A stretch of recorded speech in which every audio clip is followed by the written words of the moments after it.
சிவாய நம. திருச்சிட்டம்பலம். இப்பொழுது நாம் பார்ப்பது நம்ம தீர்த்தம் அருள்மிகு கரியமாலீஸ்வரர் என்னும் நீலஹரீஸ்வரர் ஜம்புகேஸ்வரர் ஆலயத்தின் உட்கோவில், ஸ்ரீரங்கம், திருவண்ணைக்காவல்.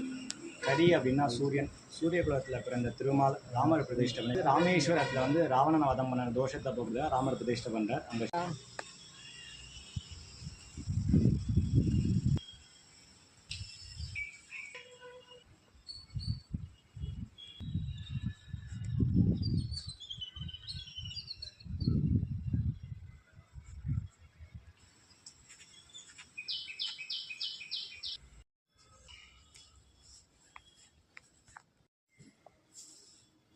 வந்து ராவணனை வதம் பண்ண தோஷத்தை போக்குதான் ராமர் பிரதிஷ்டை பண்ணுறார். அங்கே சிவ பூஜை. அது கடற்கரை, சமுத்திர தீரம்னு சொல்லுவோம். இது வந்து நதிக்கரை. நதிக்கரையில் ராமரே குளமிட்டார். இந்த தீர்த்தத்துக்கு பேர் ராம தீர்த்தம்னு பேர். கும்பகர்ணை வதம் பண்ணக்கூடிய தோஷத்தை போக்குறதுக்காக ராமர் பிரதிஷ்டம்னு சிவாலயம். கரினா சூரியன், சூரியகிரகம் திருமால். திருமால் அப்படின்னா ராமரோட எல்லா பெருமாளுக்கும் திருமால்னு ஒரு பேர் உண்டு. ராமாவதாரம் அவரோட பிரம்மாதி தோஷத்தை போக்குறத பிரதிஷ்டை பண்ணுறார். அதனால சுவாமிக்கு கரியமாலீஸ்வரன் பேர். கரினா இன்னொன்று வந்து தோஷம்னு அர்த்தம். ராமரோட தோஷத்தை போக்குறார். அதனால சுவாமி கரியமாலீஸ்வரர்னு பேர். இங்கே சுவாமி வந்து நவகிரகத்துக்கு எல்லாமே வந்து கருணை வடிவமாக இருக்கும். எல்லாமே எப்படி இருக்குன்னா, அந்தந்த ஸ்தானங்கள் வந்து எப்படி இருக்குன்னா, அக்னிமூலையிலே அங்காரக பகவான் இருப்பார்.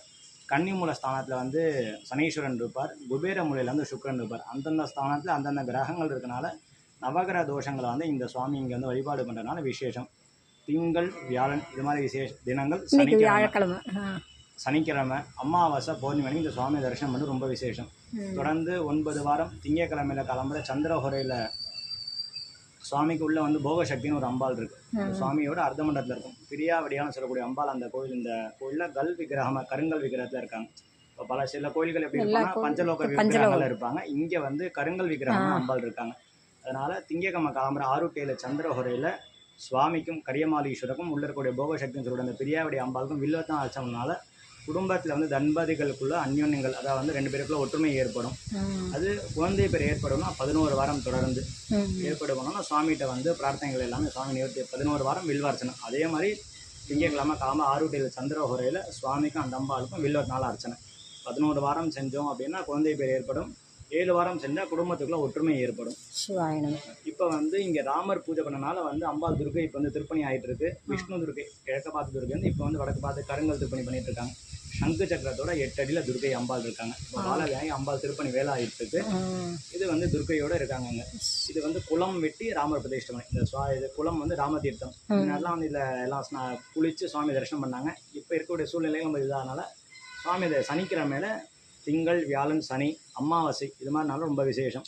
அமாவாசை எல்லா மாதத்தில் அவருடைய அமாவாசை அன்னைக்கும் சாயங்காலம் 6:20க்கு மேலே, அதாவது சந்திர உதயத்துக்கு அப்புறம் சந்திரனை வந்ததுக்கப்புறம் 6:20க்கு மேலே சுவாமிக்கு அபிஷேகம் ஆகி விபூதி ஃபுல்லாக சுவாமிக்கு சாத்திடும்.